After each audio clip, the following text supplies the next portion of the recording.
Hello, Sparkle, and welcome to Leading Dragons. Hey, how's it going?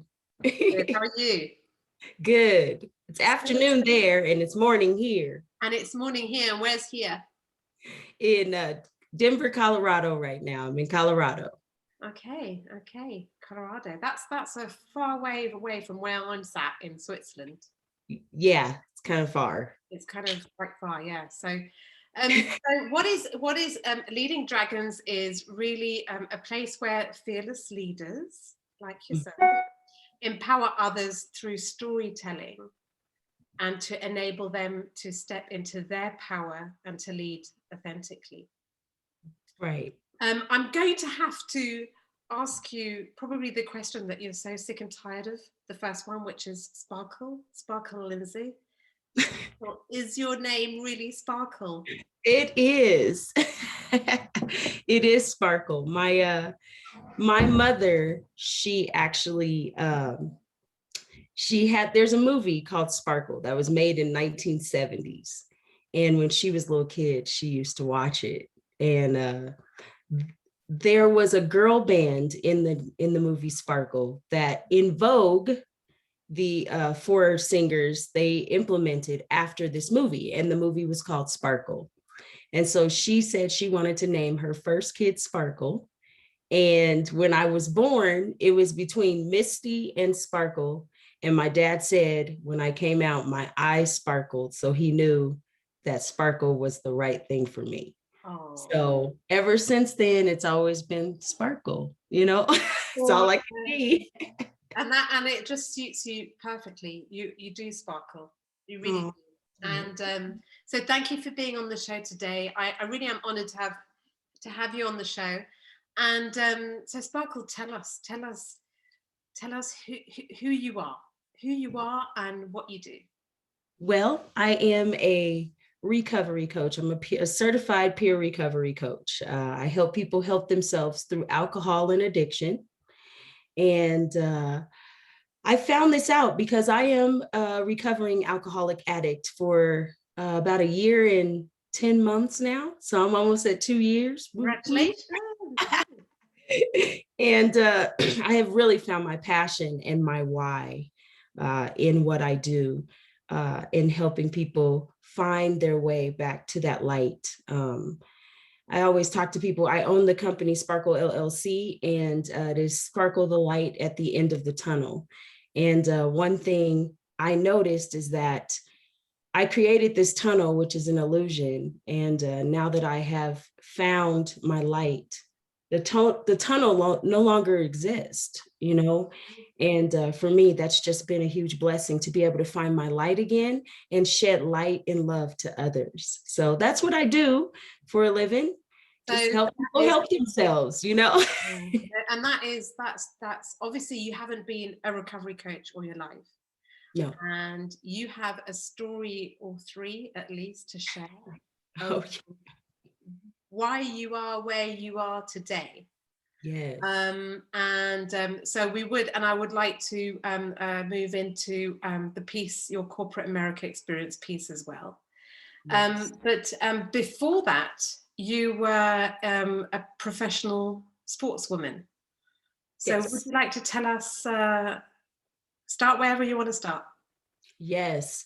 So, a few stories. One of the biggest stories I've ever had, and I think about it all the time, especially how I really became a leader. My family members, we are huge leaders. My father is a Reiki master. So we started out early in Taekwondo. So I got my black belt at like age 13. And my sister got hers at like age 9. So we've really studied the work of Taekwondo and so forth, and becoming one with ourselves throughout our entire lives. I had a great upbringing. During there was a lot of, did you always feel that there was competition to be better? Is that how you grew up in that environment? Yes, and as the oldest, I was setting the tone for the rest of my brothers and sisters. Okay, so no pressure. Yeah, none at all, but actually none at all. I just went out there and did a lot of stuff, and they just really watched. And then they were like, I want to do that too. So then we all ended up doing it, which was really cool. We all ended up graduating. We all ended up going to college, playing some sport of some sort. We had full ride scholarships. I played on a college basketball scholarship. My sister had a volleyball scholarship, and all three of my brothers had football scholarships in college. We all graduated with 3.6 GPAs or higher in high school. What's that in English? A 3.6 grade point average or higher is pretty good in high school. So it's distinction. Yes. And then we also played our sports and got full ride scholarships, and we did what our dad kind of taught us to do. Take the bull by the horns and play the cards that are dealt for you, and don't look back. Don't second guess them, and that's one thing right there that helped me set the bar to be a leader. I will be a leader for the rest of my life, and just because it's been embedded in me. And I love to watch people, help lead people to where they want to go in their life and watch them just evolve, right? By just planting a little seed and allowing them to take it where they want to go. So my dad has always allowed us to do that, whether we've made the right decisions or the wrong decisions. It just is what it is. And that's been a blessing. So, my brother, he plays for the NFL, and his name is Philip Lindsay. And today he made a wonderful decision to choose himself over any type of money or anything like that. And just about 3 weeks ago, I made the same decision in finding that my profession that I want to do was losing its why in the organization that I was in. And I needed to stick to my mission, stick to the purpose, and keep moving.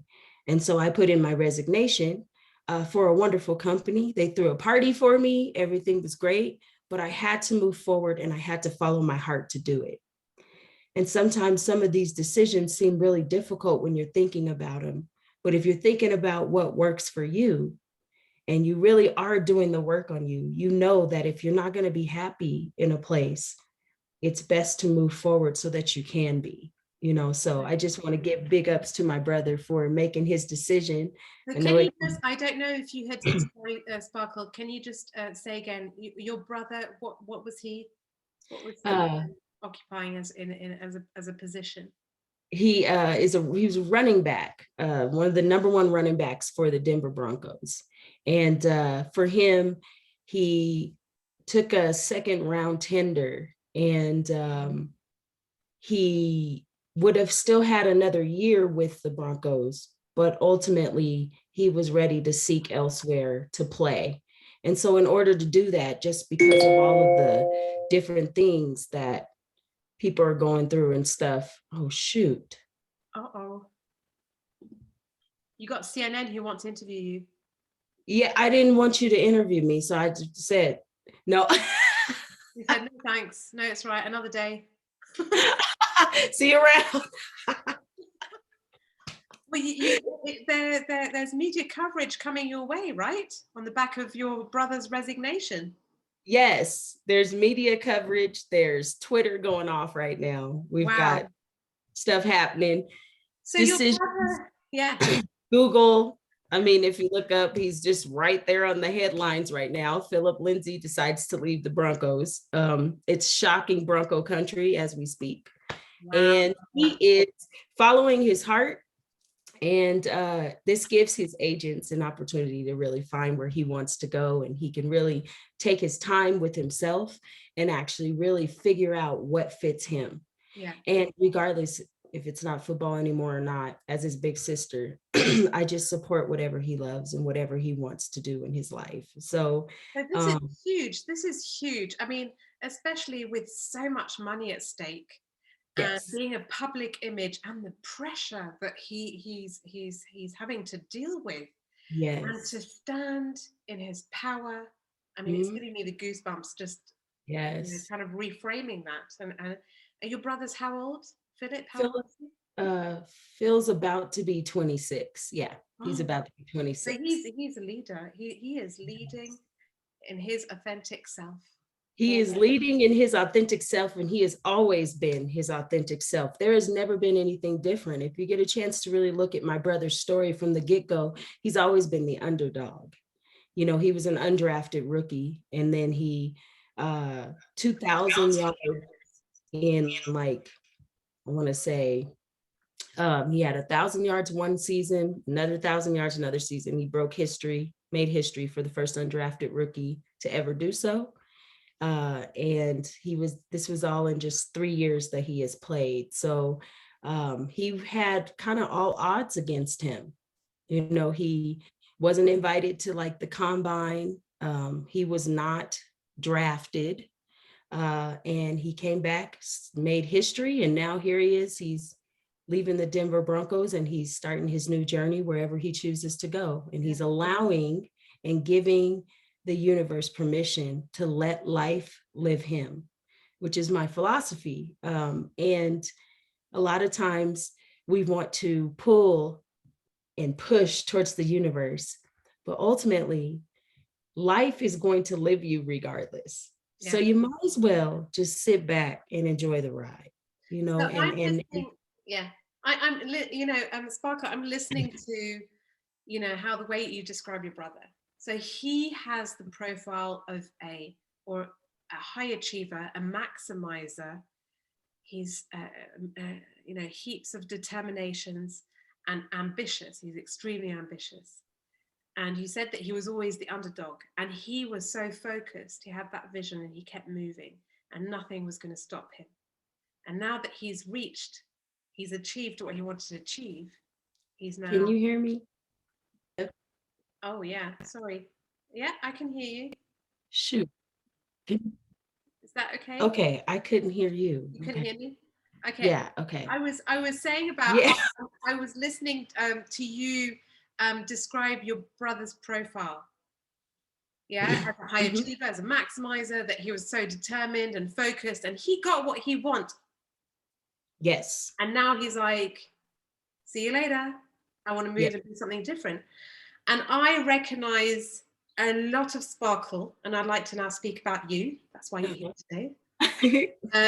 Whilst we're kind of like figuring out who's going to ring your doorbell, is it going to be CNN or CBS? You know, we don't know, right? Okay, so it's all like hot seat time. So Sparkle, you tell us about how you moved from being a sportswoman to then moving into a corporate role.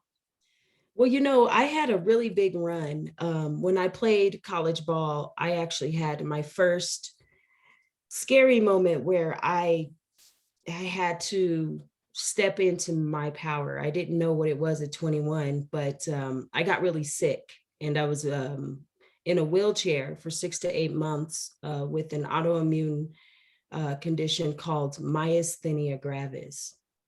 And I was in my best shape. I was 140 pounds, one of the fastest guards on the team. And before you know it, things started to attack my body, and they didn't know what was wrong with me. I dropped from 140 to 107 in a week and a half.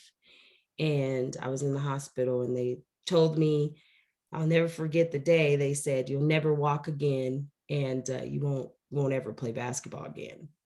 Wow. And I remember my thoughts being like, I'll never play basketball again. Like, watch me. Like, well, we said you wouldn't walk again. So where did the basketball? But I won't. What? You know. Yeah, yeah. So, you know, what did you feel? What were you thinking at just that time when the doctor said to you? Oh, I was like, they don't know what they're talking about. Yeah. I said, oh, what do you mean? I'm wait a minute. Are you guys sure you ran all the tests? Because I feel like somebody made a mistake. That was, and they're like, no, we didn't make a mistake. I'm like, but are you sure? Because I think I'm going to walk again. And they said, no, you won't. So I was in shock. Okay. I believe I went into for an entire 8 months of my life, I think I went into blackout mode. I went into a blackout mode, meaning I am going to walk and I don't care what anybody tells me, I'm doing this. And sure enough, I retaught myself to walk. Oh, it was rough. It was hard, Deb. I mean, like, there were times when I'd get, I finally was able to start getting up the stairs, and I'd get stuck up the stairs because I couldn't get down the stairs. And, my roommate would come and be like, come in the door and look and be like, you tried to walk again? And I'd be like, yes, but can you help me get down? So I started walking. I started working out again. My school had taken my scholarship away. They said that they thought I was faking. My coach did. And I didn't know how I was going to finish school. My parents wanted me to come home and I refused. And wow, that's I determination. yeah, I was on a mission. I was researching and I was looking like, okay, well, maybe I'll do a cleanse here and a cleanse. And my mom was sending me stuff. And so I did a lemon and water cleansing to get everything out of my body because they didn't know what made me sick. So I started reintroducing new foods into my body and just doing a whole refresh and having to rejuvenate, Yeah. And But then, were you during those 8 months? You say it's like the blackout period. Were you on your own, or what support did you have? My family was there. They called me. They wanted, they were always checking on me.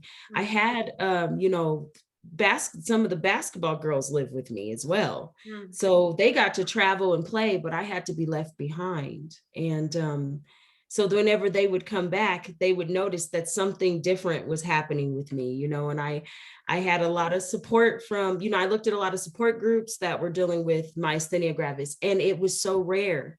1 in 2,000 people had it in Colorado, but then 10 in 25,000 people had it across the United States. So there wasn't many people who had my condition. And so I just kept trucking one day at a time. Before you know it, retaught myself to walk, did all the things that needed to happen. And I played another 2 years of college basketball. And then that doctor who told you that you weren't going to be walking again and that actually you might not be playing basketball? Yes, I sent him a schedule. Yay! I sent him a schedule, and he was like, this is great, and they didn't know at the time, but they had to give me the information that, maybe I didn't want to hear. Maybe I needed to hear it. Sometimes our higher powers give us these struggles, these things to see how we're going to do it, and I went on ahead and did it. I did a few test tryouts for the WNBA. I went to LA and to Sacramento to try out. They asked me to, and then I was supposed to sign, and I turned it down. And that turn down was because my body just was good. It was good. The time I spent, and because of my conditions, I have to live with those conditions for the rest of my life. I'm like running the body down at age 24. Yeah. I think I'll be okay, especially if I want to have children or whatever, Yeah. So I overcame that. The crazy thing is I never cried during any of it. I never cried. I took all of those emotions, I suppressed them. Okay. And in turn, I graduated, got my degree, and I jumped right into retail as a manager in training at 24, and I didn't stop. I worked for 3 big box companies for 13 years as an HR advocate, as an apparels manager, as a children's footwear and home manager. And I knew the ins and outs of Kohl's like no other within 3 years. And so within 3 years, the first thing I learned from them was, if you don't have your people, you don't have anything. And that is where everything in my life has just been amazing. Even with my alcohol and addiction issues, the first thing I learned was the respect for people, and the respect and the love you can have for a person to help them own their own development and to help lead them in the right direction, especially if they're asking for it. So, So Sparkle, going back to your time in mhm, corporations, serving corporations, and you said it very clearly. You said if you don't have your people, you don't have anything. yeah. I imagine is that something, it's kind of like an insight, a personal insight that you came to, or was that from your father and your coaching? So that came from actually the person who took me under her wing, Amy Bryant, Mhm. who she was my manager. She was my training manager at Kohl's. And I had to go, and there was this store that I was at that was having not the greatest HR issues. You know, we had a hostile work environment, Mhm. everything. Mhm. And I had just really started out. And I just remember her on the phone saying to me, because I was with her for at least a year or two. So I really got adjusted to her system. And then they were like, we're going to move Sparkle. We need Sparkle here at this store. So I'm like, okay. She said, there's only one thing I can tell you. Sparkle, you're very good with people. And if you Mhm. don't have your people, you don't have anything. Mhm. Mhm. So I immediately got to work. I got into that store, Deb, and immediately I was always told, any position or anywhere you go, observe for 2 weeks. Do not go into somebody's humble abode and start telling them what to do. Mhm. Yeah, yeah. Yeah. Not a good way to be. You know, like you, as a manager, you might be a manager, but ultimately just jumping in and not giving yourself the opportunity to learn and to listen, it stagnates you as a manager, Mhm. because everybody will tell you what's going on Mhm. if you just listen. And that word manager is, I mean, it's kind of obsolete today. You know, Yes. how Mhm. many people actually want to be managed? I don't think anybody. How many people want to Right. be led? A lot of people. We want Right. to lead one another. We need to start with leading ourselves, isn't it? And so, Sparkle, you've shared already a couple of stories, and going back to leading dragons, and Mhm. how at the end of the day, yeah, we're people, we're human beings, and we're not machines. So from one day to the next, we feel different. Our state is slightly different. We Mhm. can't just perform and produce from Monday to Sunday, Yeah. without fail. Mhm. And this is what also the beauty of being human is, also to be able to be creative and innovative. Yes. And so from here, there are times when we feel very fearful, Mhm. because we're not very good at navigating the unknown. So Yes. fear steps in, and leading dragons is about acknowledging and accepting. Okay, so in this given situation, I'm feeling quite doubtful and quite fearless, because I'm not sure what's going to happen to me or the others, or what the outcome is going to be. Um, has there been a time in your life where you were in a situation where you felt extremely fearful, fearful, excuse me, and but you chose to somehow work through that fear and keep going, just like you said, always moving forward. And Mhm. so, but you actually had to harness that fear and prevent it from paralyzing you. Oh yeah. Right around the end of my career, where alcohol and addiction had taken me for a spiral, and Mm. I had the associate who was working for me. I came into the bathroom and he shot himself in front of me, killed himself instantly. And at the time, In the bathroom of the office. uh-huh, and So I he had fainted. brought a gun. He had brought a gun to the office. Yes, but he was dealing with a lot of stuff and we were going to help him out.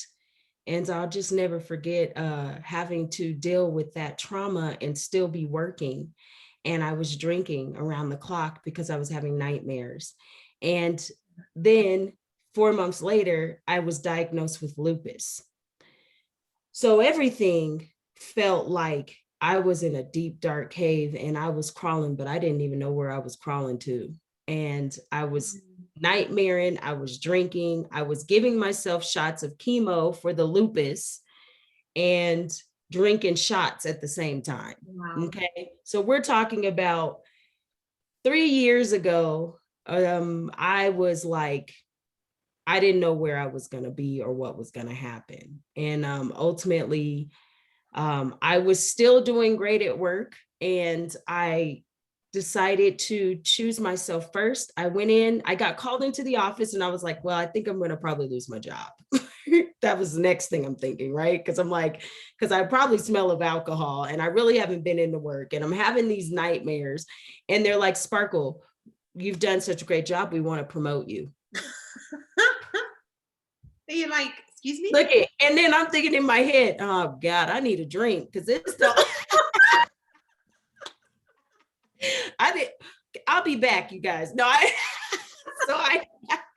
so inside I was like, I'm sorry, but I'm gonna have to exit. I'm gonna have to say that I'm turning this down. I have got to go save my life. I can't live like this. I cannot live fixing everybody else's problems but my own. And I have put myself to the side far too much. I chose myself first. And I think that's a wonderful feeling to me, to know that somewhere in there, even being under the influence, I stepped into my power right then and changed for myself and said, it's time to get busy and it's time to do this for you. You were And still, yeah, you were so I, headed. You had such clarity. yes, I didn't know where I was going, but I knew that I had to go somewhere. And I knew it was not going to be there anymore. And I knew that some way or another, I was going to find it. I just didn't know how. So I I called my aunt and I said, I need your help. She said, where you want to go? And my aunt is a recovering alcoholic for 20 years. I think it's 15, 16 years now. But she said, where you want to go? I told her where I wanted to go. She got it situated, got it all squared away. But, I had to have my last hoorah. I ended up in jail 2 weeks. I was supposed to be going to treatment, didn't go to treatment, decided to go gamble, drank, ended up in jail, got out 2 weeks later. And then I went into treatment. A mid stop on the way, I'll be back in 2 weeks. Yeah, I'll be back in 2 weeks because I'm going to jail. So then wow. So then, you can only imagine. My brothers and sisters are like, here's my sister. She's doing these great things. My dad's probably ready to kill me at this point, right? And I'm like, well, I'm going to treatment. 34 years old. Wow. Going to treatment. And you look, you're so beautiful, and you really are sparkly, with all this, and you're there, telling your story, and you're with, you're in your, and it's really beautiful, and you're such an example of a leading dragon, because you stood in your power all the time. And the whole time that you think, this is the crazy part, the whole time that you think that you're a leader, when you actually start leading for yourself, it's a totally different ballgame. It is so amazing because you know that inside you are moving forward for you. And a lot of people don't always understand when I say, move forward for yourself, focus on the things that you can control. If you're focused on yourself, other people are watching, they are listening, and they feel your movement. That is the gift of being a leader. Yeah. When you can do the things to yourself, right, that others can watch and say, shoot, that is a journey. Yeah. And she's doing it to herself. It just showcases something totally different. And it showcases that feeling of stepping into your power, And you wanted to tick the jail box. So you did it, you ticked the box and you moved on. And it's all kind of, and you said earlier on, you were like, stick to your purpose, keep moving, and follow your heart. And Yes. they're so like they're like the pillars of authentic leadership. Mm-hmm. And we often talk about conscious leadership, but conscious leadership starts with the self. Yes. And the majority, it's true, we distract ourselves. We distract ourselves by being a workaholic or whatever a holic. Yes. We find other ways to be entertained, distracted. I know somebody who talks about weapons of mass distraction to keep Uh-huh. us busy, to keep the television on, Yeah. to keep. I'm guilty of it. I've done it. I have done it. Yes. And you know, going back to what you were saying, which is, you know, yeah, stick to your purpose and keep moving. And this Yes. is where, you know, Leading Dragons podcast differs from the others, because it's not only a think tank, it's really about encouraging people who want to become a leading dragon to Yes. step into action. Because Yes. until you step into action, you're not doing anything at all. Mm-hmm. And Now, I even just pausing, even yes. just making a purposeful pause to pace yourself, that's a step. That's a step into action as well. Yes. And I think that the thing that I realized once I left corporate America that helped me was also the gift of now helping people figure out where they fit in their puzzle, not in the company's puzzle, but their puzzle. And so when we talk about, you know, what this is about, I love being able to help people help themselves be the best they can be for them. And I think watching some of these experiences, because, you know, I'm in recovery too. So when I see somebody who's where I was, crawling in the dark and doesn't know where to go, you know, I'm thinking in my head, like, let's see what this person is up to. Let's see what they do. And I feel honored to be able to walk with some of these people and know that I was chosen to walk alongside them while they do it. But when they do it, it is just so it's just the best thing in the world, because you watch a whole bunch of people next to you just start stepping into their power. Yeah. And then they take their life back. And before you know it, now I'm getting all these calls from people who are about a year and a half sober. You know, they're close to me, and we're talking, and they're like, I'm starting this program and I'm doing this. And I'm like, wow. And I always go back to that first, you know, person I had that came in and said, I need some help and I'm dope sick. Yeah. Where do I go? What do I do? Yeah. And to see somebody from that to a year and a half saying, I'm ready to get my degree, I'm ready to do this. It changes a person. It changes you to see transformation in its fullest. It's amazing. And we're capable of that, you know? And you're describing something that you mentioned at the beginning of the call, which is the tunnel of illusion. Yes. Mm-hmm. And so you're now helping people who are crawling, you sort of did like that, who are crawling through this tunnel Yeah. of illusion, because it is an illusion, isn't it? You It know, is. that we are defined by our narratives. Mm-hmm. We are And you defined by our stories, yeah. Well, and you think about it, when you came out as a baby, you came out into the light. Okay. The only thing that changed the light is that we built our own tunnel. Mm-hmm. We always were light. Yeah. So we need to get back to finding our light so that once we find it, we can shed more light. And the difference is that once you find your light, you're like, I've been sitting here in this made up tunnel. I don't even know. You need to tell me I could have been moved. That's where the light's at the whole time. You gotta be kidding me, you know? Exactly. Right here, that's it. I'm the gift, I'm the secret.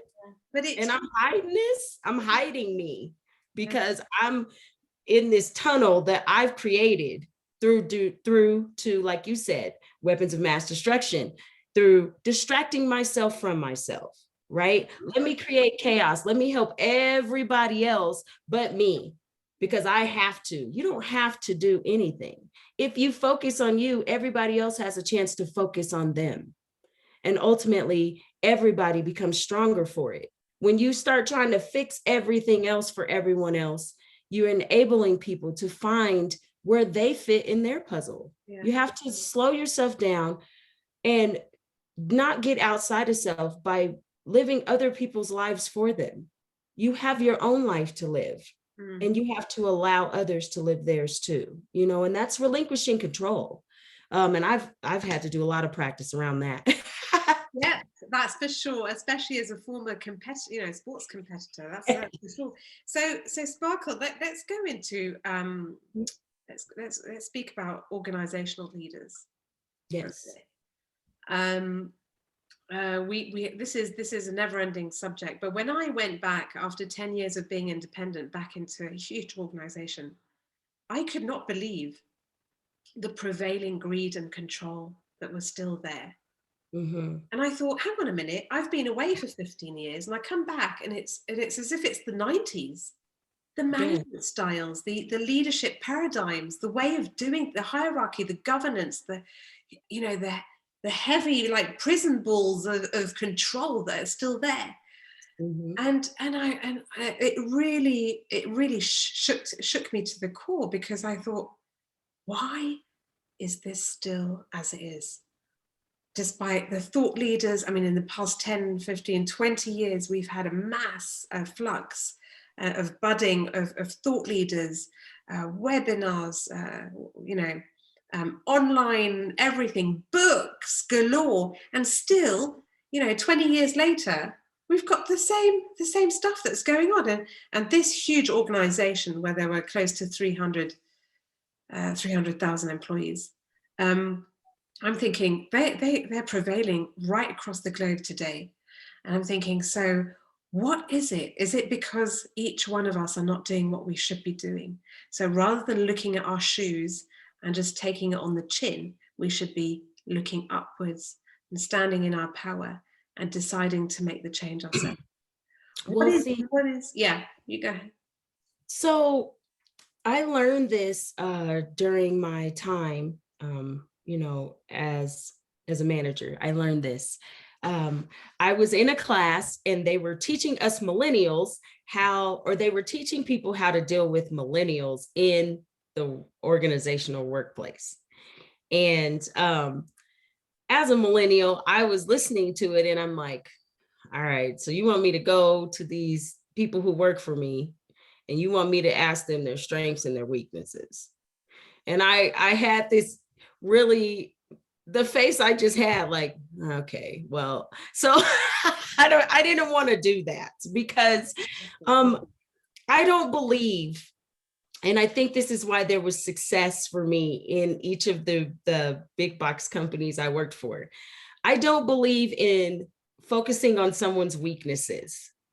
I don't believe in that. I feel like we have so many people in the organizational leadership that still focus on the things that are uninteresting to people. Like, so when I went back to the office after that day, I sat down all of my department managers and I told them, hey, grab a piece of paper. So they all grab a piece of paper. I said, write down everything you're great at. And they're like, okay, we finished it. Now pass it to the person next to you. I said, now, do you guys have things similar and do you guys have things different? They said, well, some of us have some similar things. Some of us have some different things. I said, now give me all of your strengths. Thank you. So I looked at all of those strengths and I figured out where those people's strengths fit in the company's puzzle, because now it's going to help the associate be successful because they're doing what they love to do. Okay, so let's listen to what people want to do versus telling them how they have to be in the company. Like, people are human because they're human. So if they're good at what they do, don't say, well, I'm sorry, that just doesn't fit us. Yeah. Find a place for them to fit. Exactly. Yeah. because they're not good at what you're great at. They could be really good at something you're not that great at, and you could learn something from it. So with all of that, I was able to take each and every one of their wonderful skill sets and place them in the puzzle of this company, and then go from 888 in the company to number 8 in the company in a year and a half. And those people are still successful today. Whether they wanted to move up or whether they wanted to stay where they're at, they're doing what they love to do. And that right there is what's important. And if you're telling people they got to do what they don't love to do to be successful, how is that fair to anyone?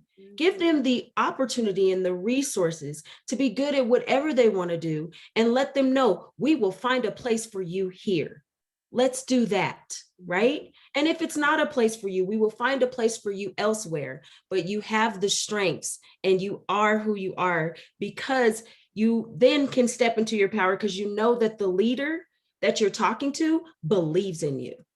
And that's half the battle. The leader doesn't have to do anything but believe in the people that want to own their own development and they want to be happy. And if you listen and help people do that, you don't got to do much. They will do everything for themselves because you believe in them, you know? Yeah, it's the power of feeling valued, power of feeling acknowledged. Yes. It's limitless. And just like you say, the more, if you feel that somebody believes and trusts in you, you're going to do way more than, and you're going to exceed expectations for sure. And then wait a minute. And then let's not even talk about all of a sudden you go and this person says, well, I'm nervous, but I really do love to do this. And you encourage them and they do a great job. And then 4 weeks later, wham, they show up on, you know, the #1 list for their men's department. Let's just say that, right? Now you're giving kudos where kudos is given. You go over there, you shout, you hoorah, and you let that person know they are amazing. They made it happen. And when you do that, you can just see somebody's face say, wow, and they even recognize that I did well. You know, recognition is way better than any type of money, right? They say that. That's what statistics say. But the fact that you can blow someone up for knowing that they actually stepped into their power and owned their own development and took it by storm. And all you did was say, I believe in you. That's what we have to start doing in the workplace. You know, we have to. And owning your own development, your own personal development is huge. It's huge. And in the majority of organizations, corporates, it's prescribed. You've got to go on this training. I've signed you up for this course. You've got to do this before the end of the year, otherwise I'm going to lose my budget. And it's like, oh my gosh, you're just thinking of ticking these boxes, but you know, what about if I have the choice to take ownership of my own growth, you know? Right. Wow, Sparkle, so many sparkles. Yeah. Oh, and then think about it this way. This is another thing I was thinking of. So I took that and then said, I'm going to work for myself. And I'm going to get myself a certification where I can help people own their own recovery. And so what that means is that nobody is telling you how to be recovered. You are picking your complete package to be recovered the way you want to be, because it's your life, no one else's. And the only way you can step into your power is if you choose to yourself. And that is what the greatest gift is that when people look back a year and they're sober, or 2 years, they're like, I did that. I owned my own recovery and I did it, you know, and that's what we all want. We want that value in saying we took charge of our own lives and we made it happen. And that's what we do as humans. We want to have some success of our own. And that is what we need in the workplace. That's what we need in life right now, you know? And it's for each one of us to claim our individual sovereignty and to take a pause and a step back and think whether we are in the right place and where we should be. And if we're not in the right place, then we need to think about where we want to go and how we're going to get there and move and keep, like you say, you know, you were saying about, you know, keep moving. People stay paralyzed for not for years, for decades. People stay stuck, scared. You know, I said it in a quote. Some people's comfort zone is the end of the comfort zone is the best time when you start living your life. Most people just stay in comfort. But challenging yourself to be uncomfortable or be comfortable with being uncomfortable, right? We talk about it all the time, is one of the hardest things for people to do, along with holding space for themselves so that they can figure out where they're going next. And I love the term Oprah Winfrey makes. What's your next best move? Okay, it doesn't matter. I love it because no matter what decision you make, even if you're like, I don't know if that was the greatest decision, you can sit down, you can sit still, you can sit in your power and say, what's the next best move? Talk to yourself. Tell yourself, self, Yes. what am I got to do next? Because it's me and you. It's me and you, and that's the best part, is falling in love with yourself and being able to talk to yourself that way, to know that you got to do this for you in order for things to happen and evolve, right? And yeah, no, exactly, Sparkle. Sparkle, thank you so much for today. Thank you for sharing. Thank you for being so inspiring. I know that you're on your right. Well, it's not even, there's no right or wrong, but you are on your lane, and you're moving in the direction where your heart is, and that's really inspiring. So thank you so much. Thank you for having me. I totally appreciate it. I really do. Same here, and all the very best as you continue on your path. All right. Thank you. Thank you.